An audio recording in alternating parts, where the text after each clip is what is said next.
Good afternoon or good morning, travelers. It's actually rather early here where I am. I hope everyone has been having a good week thus far. It is Saturday, July 22nd, 2017.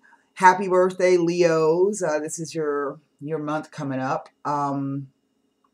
For those of you who read the weekly horoscopes over on the site, I inadvertently left off the sign of Cancer, and please, my apologies. That took me 2 days to write. So, you have to go in and look at the transits and see what's happening. So, this coming week's weekly horoscopes, I will promise to have the Cancer one in there. So again, my apologies. I hope that you guys have been enjoying the articles that I've been posting. Listen, you guys don't ask questions, you don't know. I'm not going to spoon feed this to you. I'm putting the information out. So if you have questions, there's something you don't understand, come up underneath the post and ask me your question. That's it. So for those of you, I'm about to start I think I'll get to that today. I have a few readings that I have to do, personal readings. So for those of you who do have the membership, I'm going to start the August monthlies, and those I think are going to be really, really, I hope that they're going to be interesting. We do have the eclipse coming up. August 21st. Now, the thing about eclipses is they come in pairs. So there will be a lunar eclipse on August 7th. I'm not exactly sure what sign that's going to fall in. So get your charts, look at them. And somebody emailed me and says, well, what chart do I use? You can use the asteroid chart that I prepared for you, or you can go to, I just posted an article on getting your own transit chart. So if you haven't seen that, get over to the website, and it's there. It tells you the instructions. There's screenshots, everything that you need to know to create your own free transit chart. So that way, when things are happening, you can go in and see where the transits are, where the moon's going to fall, and what position on your chart. So, and that's something good to have, because that's not something that I can do, for everybody. So, it's good to know that information yourself. So the first eclipse, the lunar eclipse, is going to happen August 7th. And then we have the big major, it's known as the Great American Eclipse. That's going to be happening on August 21st. It'll be the first total solar eclipse across the United States in 78 years. And those people in places like Iowa and those Midwestern states are going to have the full effect. So anybody that's living out in that area, if you watch my channel or if you're a member of the website, please come back and tell me what that's like after it occurs, because I haven't seen a total solar.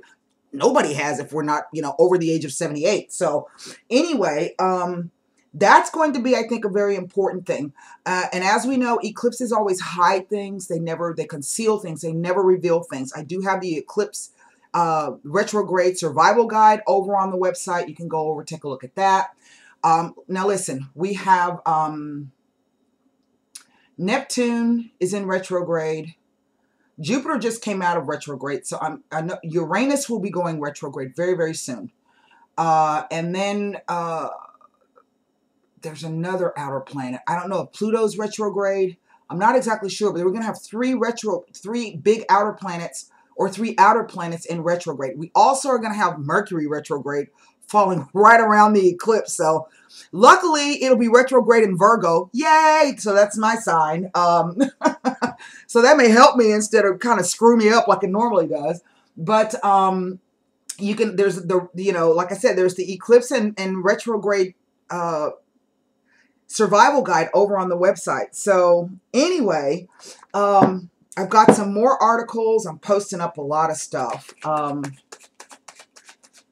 I hope, as I said, that this is helping you. I don't ever hear from anybody, so I don't know. But you know what? It'll catch on eventually. So I'm not too worried about it. As I've been saying all along, I have a vision and I'm sticking with it. So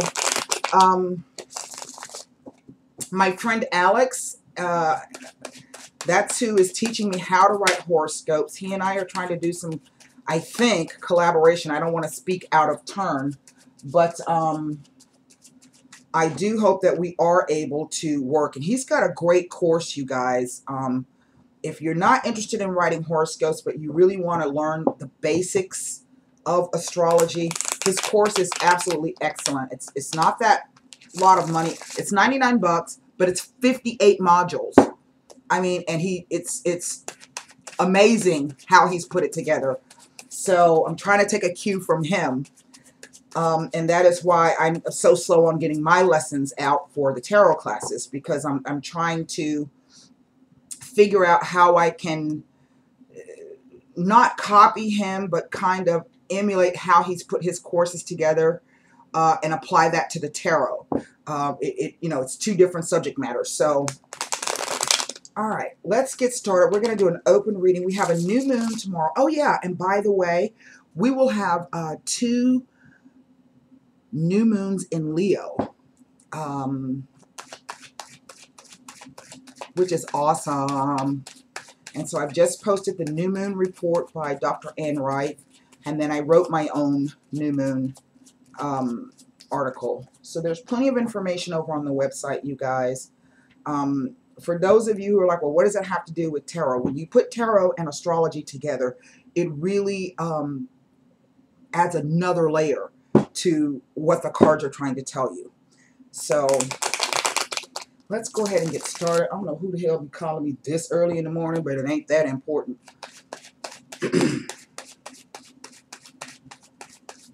All right. I just came back from a swim. I like to go swimming early in the morning because it's cooler. Anybody live in South Texas know how hot it is here. About 10 o'clock, it's already 100 degrees outside.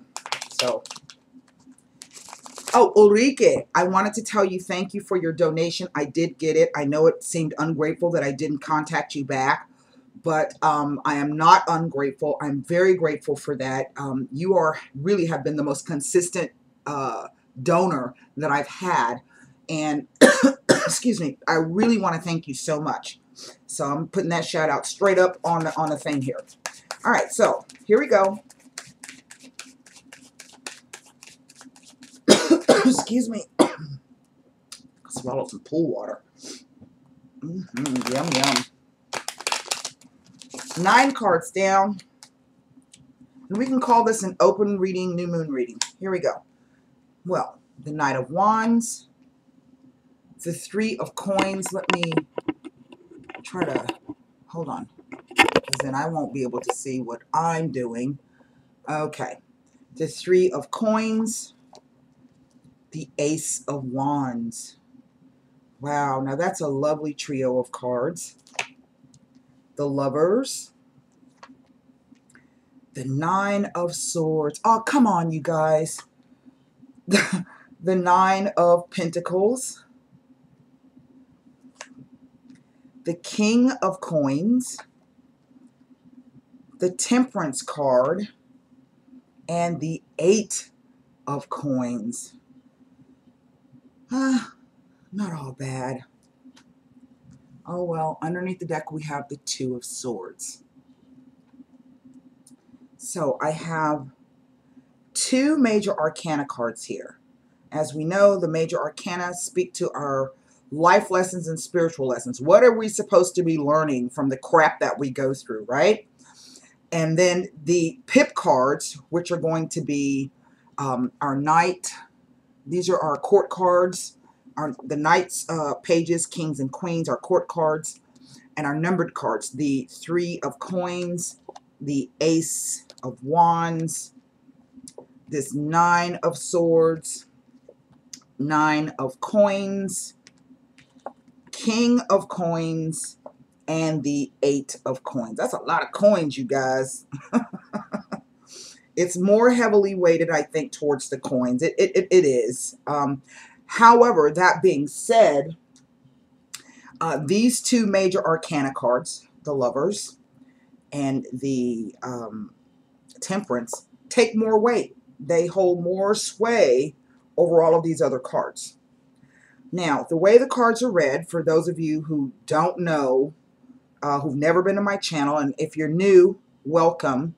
You guys that have been sticking with me, thank you so much. I appreciate that. Past, present, future, past, present, future, and the interplay of the cards. We have the 3 coins here. Now, in the center, and because everything else is kind of going around this 9 of Swords. So I do feel that some of you are very, very worried about a choice that you have to make, a decision, or you are fearful about it. Maybe you have already made the decision and now you're maybe second guessing yourself. The 9 of Swords is really, it's called the Lord of Despair and Cruelty. I think that's a horrible name. But the story behind this card is that this is a woman. It's supposed to be a woman. I always thought it was a man, but a woman who has lost, let's say, her husband or her lover. She has no family.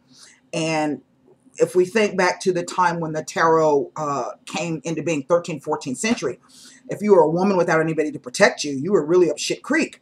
So these are her fears that she has. How is she going to take care of herself? How is she going to, who's going to protect her?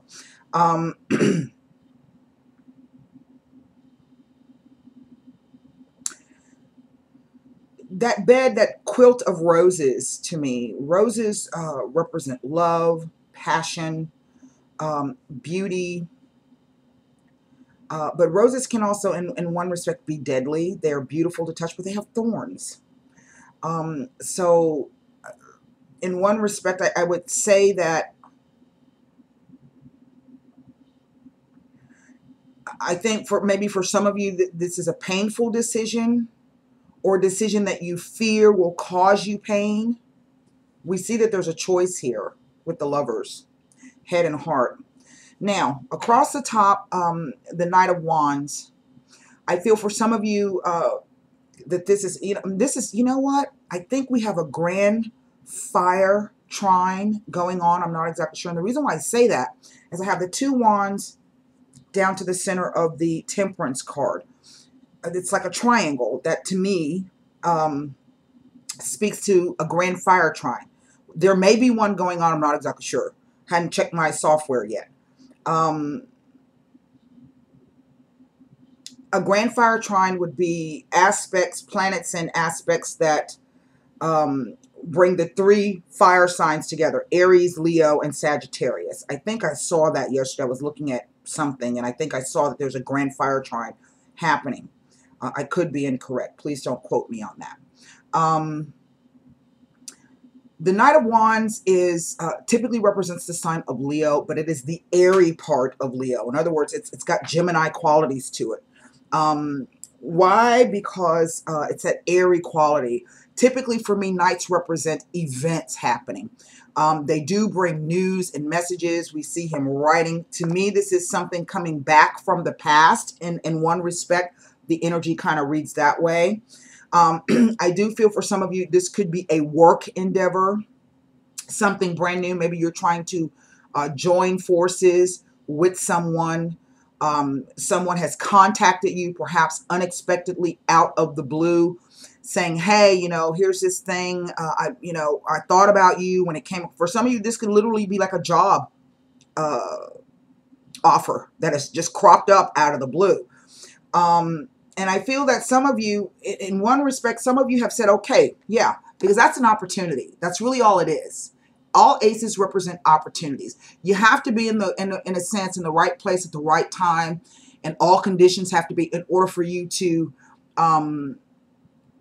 make the best use of this opportunity.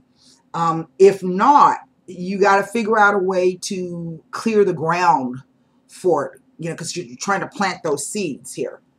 And maybe this is what the Lovers is all about. The question is, well, how do I, I don't think I'm going to be able to do that. The Lovers is it's about cooperation, union. If you're making choices based upon your head or your heart. Now, I'm not exactly sure if there's a third party involved in this. I'm not picking up a theme of 3, but that doesn't necessarily mean anything. The reason why I brought that up is because I have this Knight, the Lovers, and the King of Pentacles. I have 2 court cards, 2 different elements, fire and earth. For some of you, you may be dealing with an Earth King, would be Capricorn, Virgo, or Taurus. But this person could also be someone who's wealthy, who has a business, who's like a financial advisor who would give good, practical, sound financial and business advice. Maybe this tells me that in the past there was an offer or a message. Maybe you sent the message out to this person, and maybe they, you haven't heard back from them, or they made a different choice. They said no, they turned it down. This is our past. I'm going to pull Sibila's on this.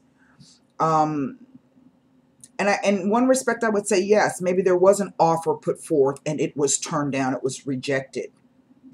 Because we see here from the Knight of Wands over to the 9 of Swords to the 8 of Coins that we had to go back to the drawing board. Some of us perhaps fear having to go back to the drawing board. This implies that there is more work to be done. Now, what's interesting to me about this particular card is it represents the Sun in Virgo, August 23rd to September 1st. That's just a few days after the eclipse, people. So you guys know that if you can hold off making a decision 3 days before, 3 days after the eclipse. The reason why I say this is because there's going to be either something about the person or the situation or the information that you don't know. It's like a blind spot. That's what eclipses, they hide things. So maybe what the cards are saying is, try not to worry so much. Just continue being focused on whatever it is that you're doing. We see that there's some real indecision. So this could be a change in something trying to occur here. But all of a sudden now you don't have the information that you need, and that's what those 2 swords mean. This could also be speaking about the Mercury retrograde. This card is Gemini. Mercury co-rules both Gemini and Virgo. Well, look over here. We have Venus in Virgo. Now, Venus in Virgo is really about those practical business ideas. Venus represents beauty and love, your values, what you place a value on, getting your money's worth in value. And this card says that being able to tame your excesses, right? So this could be, some of you have been spending money wildly because it's felt good or it's looked beautiful or whatever, or you're trying to make yourself feel better. But it also says, to curb those tendencies. And if you can curb those tendencies, you can what's the word I'm trying to, there's going to be more value when you curbing those excesses and those. You see those grapes there and those coins. Maybe some of you want to move and you've been trying to figure out how to save money so that you can make your move here. The reason why I say that, we have this snail at the base of her feet. And the snail is only one of a few animals that carry their homes on their backs. We know that armadillos do it and turtles do it. Snails do it. I don't know, there could be some other animal I don't even know about that does it, but there you have it. So this could also be a very, very slow process. Virgo is an earth energy. Now, what's curious to me is this thing down the center, the 3 of Coins, the 9 of Swords, and the Temperance card. That's a very strange, to me, combination of cards, because this is an implication of the start of something, building a strong foundation here. Those are the 3 coins. And typically this could, in terms of commerce or business or sales, this is about going, maybe you need to ask for financing, maybe you need to get a loan, maybe you need to know how to build whatever this is. So you go to a third-party person. This person presumably has more skill and more knowledge in what it is you're trying to do. He's up on a bench. So that implies that he is, in one respect, a bit higher up than the two of you. Maybe this is about a promotion. Maybe some of you have put in for a promotion and you haven't heard anything back, and now you are, it's been giving you fits. You've been really worried about it. Maybe the Temperance is coming in to say, you know what, just try to remain balanced. I'm getting that some of you are on the right path, but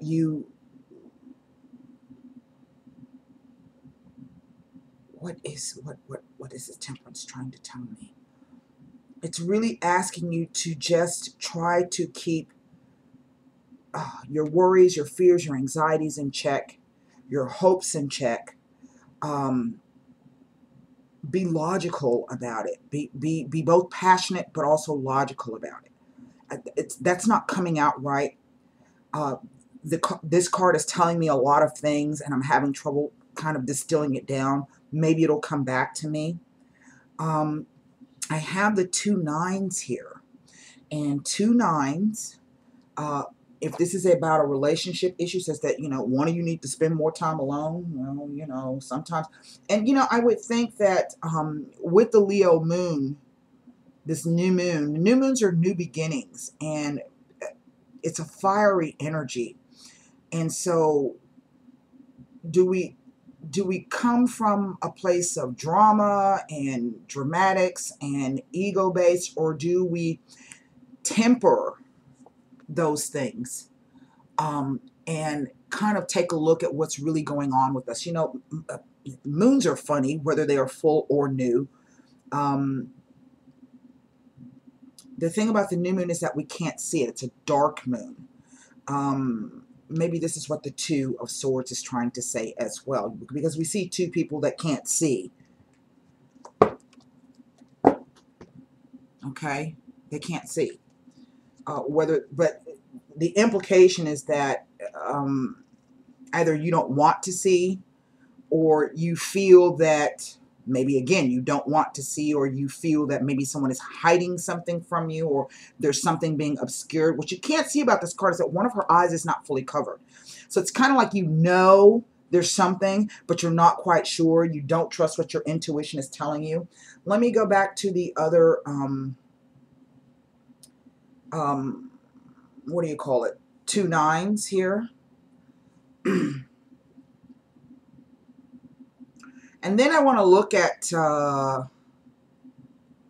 something about these, what do you call it? Okay, 2 9s suggest a house move and or a change of address. Remember I said that. Okay. Let me take a look at placements in terms of these, next to these, what do you call it? Major arcana. I don't even know myself. Okay. I've been doing so much writing, but I really enjoy it.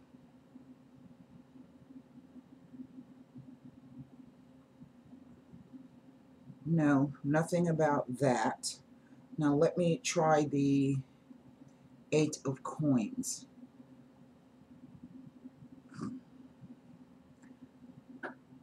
To see if that's going to tell me something, because it's sitting next to the Temperance card, and sometimes those placements can reveal a little bit more information.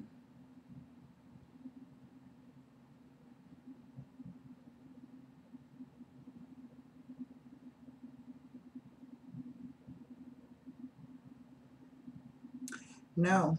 Okay. So now let's go to the Sibilas.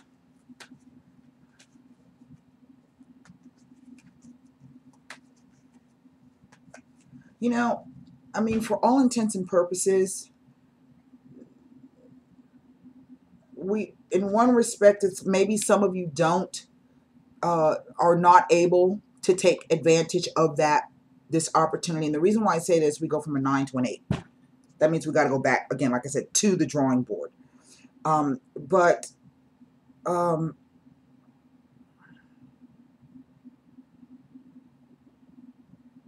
it is this row the Ace of Wands, the Nine of Swords, and the King of Pentacles that kind of stands out the most to me. So what I want to do is I want to get a handle on what this Nine of Swords is telling us, because it's in the center of the spread, and it's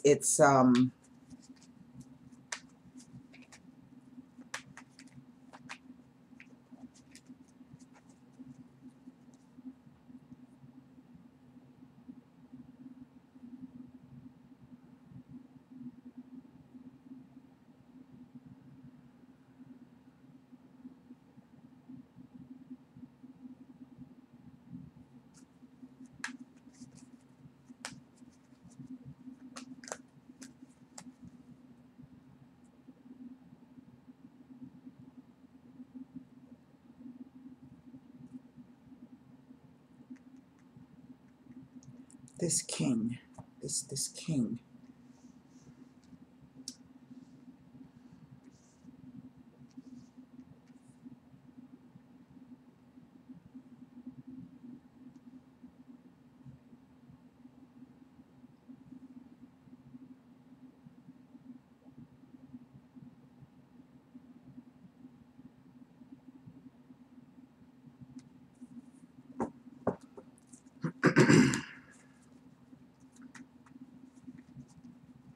Is the connection between these two.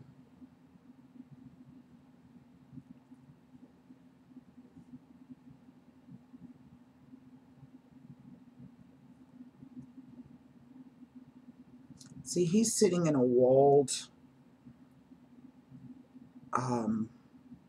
environment, and basically all he has around, he has his throne, he has his scepter, he's got his crown, his pentacle. He has these vines that are growing up, and I would take those to me, but there's no fruit on his vines. That's what's interesting. His grapes are all lying on the ground here, whereas her bushes are overflowing with grapes, and I find that to be quite interesting. She is herself in a walled, but it's much more fertile than what this king has. His clothes are covered. He's dressed in finery. He's, you know, his robe, which is covered in grapes, implies that he's got, you know, I got a lot of shit. But to me, it's a robe. So it's as though that's what he cloaks himself in, is the appearance of success, or the appearance of abundance, or the appearance of whatever it is he's trying to convey. But yet, I don't know if you can really see that. There's nothing growing on his vines. Nothing. And what has been grown looks to have been either discarded or not even noticed. It's lying on the ground, those grapes. Can you see those? There's grapes right there and grapes right there. But he's got his foot on the top of the head of that bull, and he's like, well, you know, shit, I got it all under control. Okay? Hers is different. This is a different energy. Even though I do feel in some respect they are connected to each other. All right, let's look to this Nine of Swords in the center. That's just such a funky card.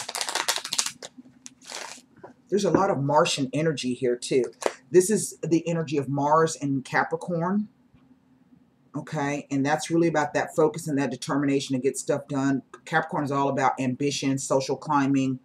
What does it take to get from here? What do I need to do? Well, I need to educate myself. That's first. And then we have Mars and Gemini. Mars is in its fall in Gemini. That is not where it likes to be. It likes to be in its ruling sign, which would be Aries, but also it would have an affinity to any other fire sign, Leo and or Sagittarius, and we see these things right here. And this tells me that this is a summer thing, and this is where we are now. For most of you, for some of you, this has already begun. For others of you, this will start. For the rest of you, this may happen after the eclipse. okay? In which case, in either way, this is the overall energy, the Two of Swords. This tells me that there's some confusion here. There's something that we're waiting on, something we're waiting to hear, something we're waiting to see, something we're waiting to be shown. Whether this is spiritual signs, spirit guides, actual letters, emails, whatever this is, we're waiting.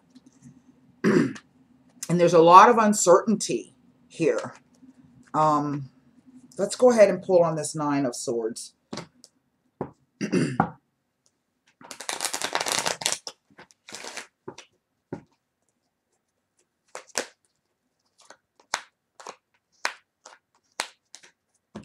Negotiations. We're waiting on some type of negotiations to come in.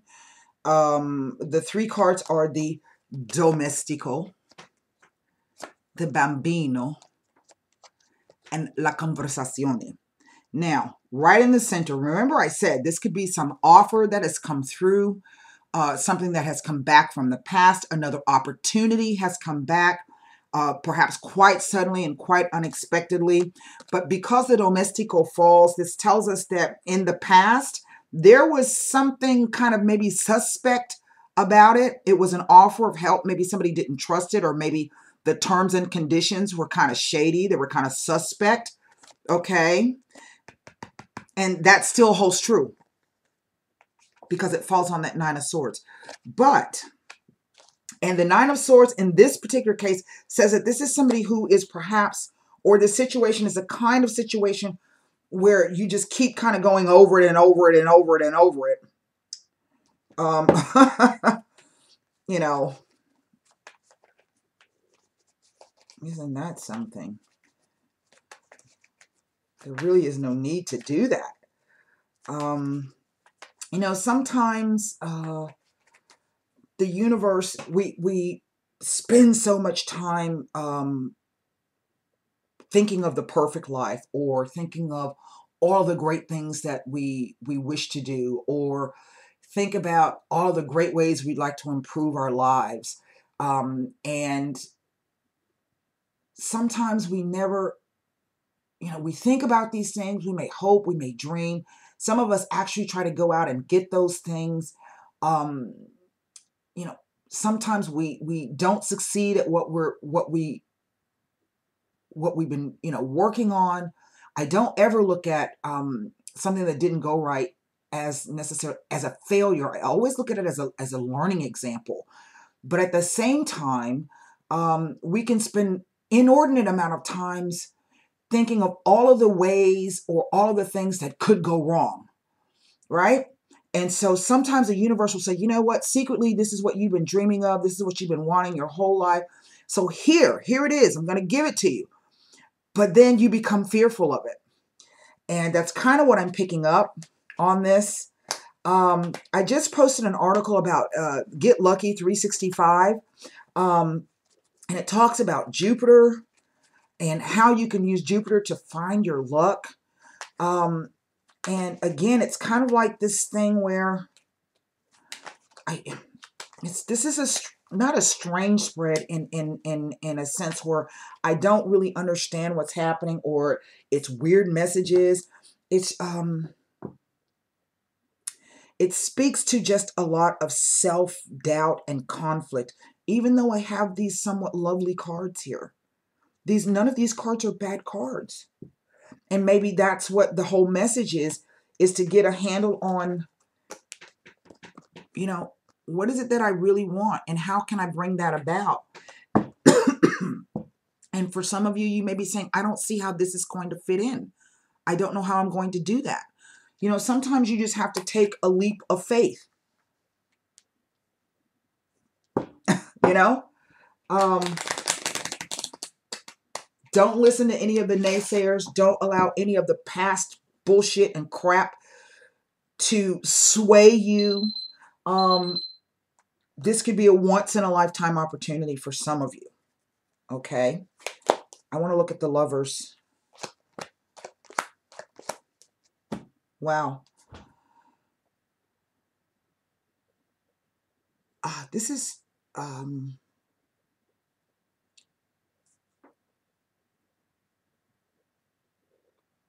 choices.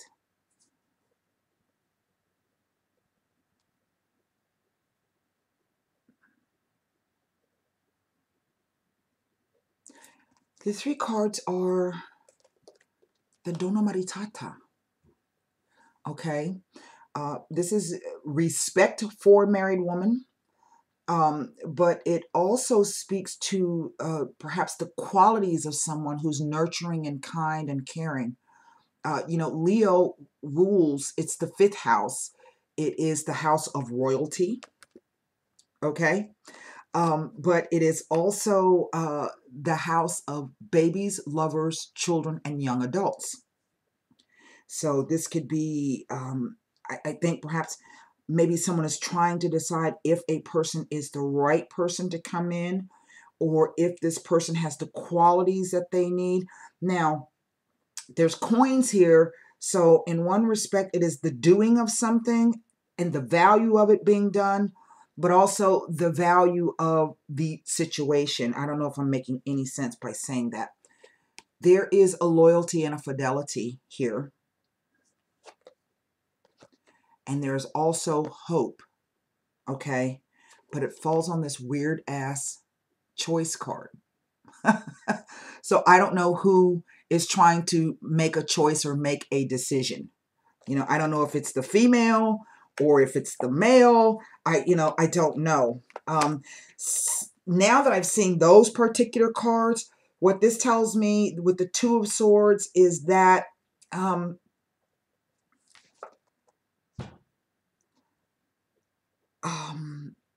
this is the Apprentice card. This is the Mastery card. So if you're struggling through a situation like this, whether this has to do with, it kind of almost reads like two people who have not only a personal relationship, but could also be business colleagues. Okay? One supports the other. This could be just because you don't see anything going on or you haven't heard anything that's going on. This card is saying just keep doing what you're doing. Okay? Keep doing it. Because eventually you're going to get to that place and maybe something will change after the eclipse. Maybe there's some news that may come in for you. I want to pull cards on this Two of Swords just out of curiosity for myself.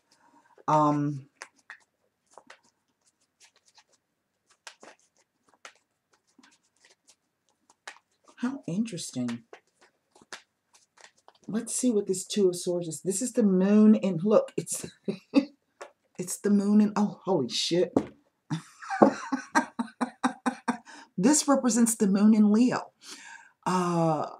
September 23rd to October 2nd. Now remember I was talking to you that there are going to be 2 new moons this year. I don't know when the second one falls. But this might be a clue. Do you know why I laughed when I pulled this card up? Because look what's underneath.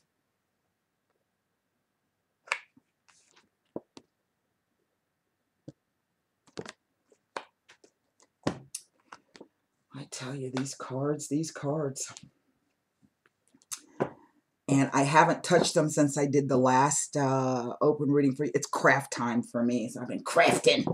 My hands are tore up. Okay.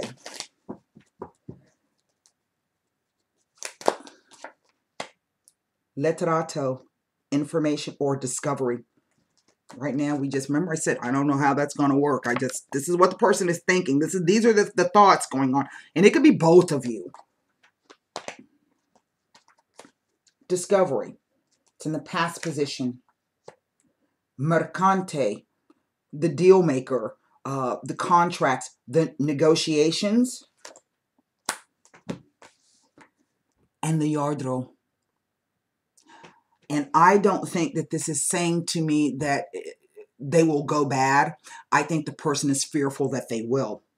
That they're not going to go the way that he expects. And if that is the case, you think whatever you think, you create. This says there's a negative change here. And maybe somebody doesn't know what to do about it. That's quite interesting. I can't quite figure out what those, because what these things are saying. This could be maybe somebody making a different choice and now discovering that that shit was the wrong choice, as happens sometimes. But again, it's not a failure. It is a learning experience. I personally, what I'm picking up from these particular cards is that it is the fear or the not knowing or the not being certain about whatever it is they're not being certain of. That's the negative.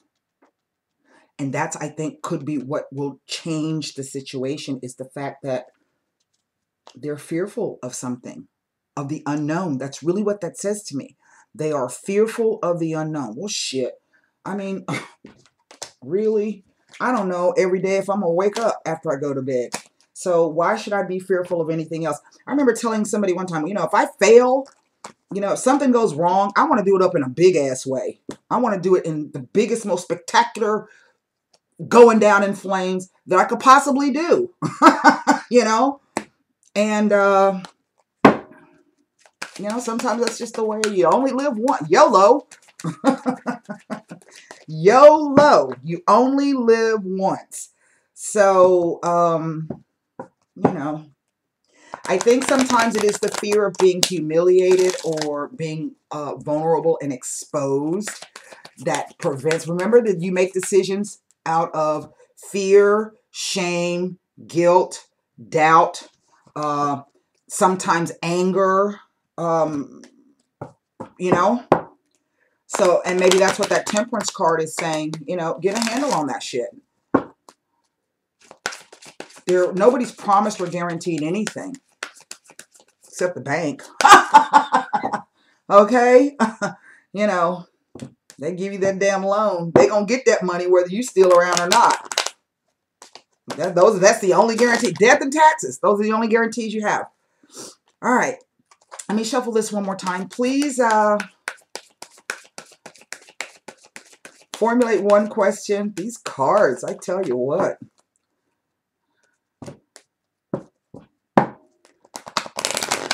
Death and taxes. All right, one card.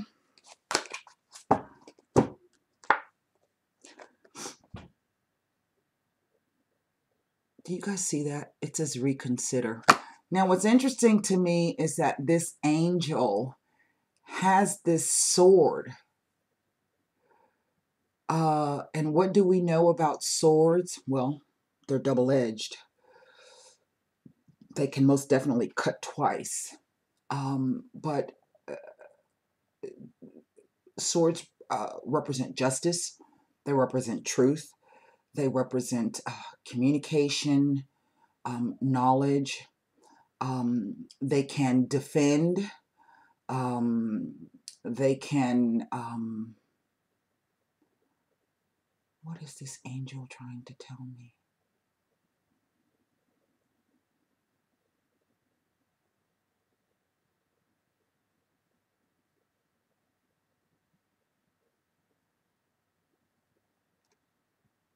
This angel is trying to tell me that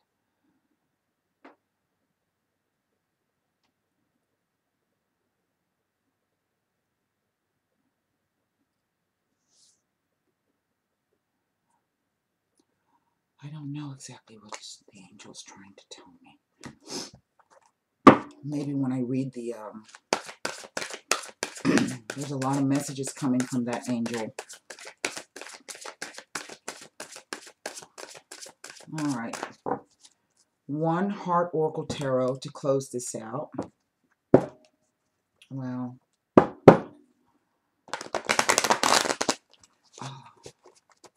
there is a real feeling of peace that came over me while I was looking at this angel. Hopefully, I will be able to convey in this, even if I just read it, it may prompt something else to come up.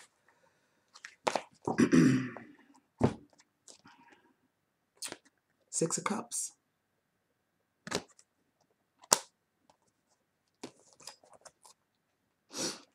All right, the reconsider card. There is an element of your plan that should be reevaluated. Take some time to really go through your project or proposal thoroughly. Share your intentions with a trusted friend or advisor who can give you objective feedback. Remember, I said it could be somebody who gives good advice. Ask your angels for guidance. We saw the Three of Pentacles. They're going to find out something. This is not the moment to make the change in your life that you are considering. A better time will come, or you'll realize that you wish to choose a different kind of transformation for yourself. And maybe that's what those three Sabilas, the Letrato, the Mercante, and the, what do you call it? The Yardro were speaking about. Well, that's kind of enigmatic, is it not? Let's look at this. Maybe this is just about getting clear on really what it is that you want. The Temperance. Innocence, nostalgia, kindness, and children. People often fondly remember the innocence of youth as a time when life seemed simpler. This card is a call to action to bring that innocence and energy into the present and into your relationships. Now remember, we saw that Dono Maritata, right? As much as you can, interact with others from a pure and open heart. Remember I said maybe it's somebody who has those kind of qualities. As much as you can, interact with others from a pure and open heart, full of love and free of ulterior motives. Do this and you'll find that your relationships will deepen and require far less effort. When you reminisce about your past, bring back only the happy memories and cherish them. Kindness and generosity are at the forefront when this card appears. Look for ways to help family and friends, especially children. Remember I was saying that's what the fifth house rules. Reach out to them and assist them in any way you can. Sometimes just a bit of attention is all that someone needs. Where kindness prevails, relationships flourish. Now, and if you're hoping to become pregnant or adopt a child, this card is a positive sign. Basically, the other message of the fifth house is about, as adults, we have so many responsibilities and obligations and things that we have to deal with every day. So a transit through the fifth house can really be about honoring the child in yourself. Remembering what it was like when you did something that you really, really enjoyed, not because you had to do it or not because someone's expecting you to do it, but you did it out of the sheer joy of just doing it. So this can really be, this new moon time could really be a time for you to honor the child in yourself, to laugh, go do something that gives you great pleasure and great joy. If you used to paint or whatever the case is and that you haven't done that in a long time, grab a sketchbook and a pencil and go sit outside somewhere if it ain't too hot, and have a damn heat stroke, and, sketch or draw. Do something to honor the child and the childlike qualities and the childlike enjoyment of yourself. And there's nothing wrong with being childlike. There's nothing wrong with honoring that quality, and stop being so serious all the time. Okay, that's what I have for you. So until next time, I do hope those messages helped you. If you think you might be interested in a personal reading, you can click on the little box up here. That'll take you directly over to the website. Phone readings tab, tarot readings. It'll be a secondary menu. Please read the first thing up there called important information on booking. Akashic Records reading, and I have a feeling that some of you may be contacting me before this eclipse. This would be a great time to kind of clear out something, because depending on where that eclipse falls in your chart, eclipses can really change your life, people. Even the one that happens on August 7th can, if it touches something in your chart, trust me, the coming year is going to be a different year for you. So, you want to clean some things up, clean some things out. You want to cut some cords. All that stuff is over on the website. If you don't have your charts, please come over, join, get your chart. You get two. You get to create one yourself. and then I create a personalized chart with you with the asteroids, and that kind of fills in the whole story for you. Plenty of information over on the website. 3 membership options. If you don't click on here, you can find my website address in the About Box section, the description underneath the video. You can also follow me on Tumblr and Twitter. Until next time, namaste.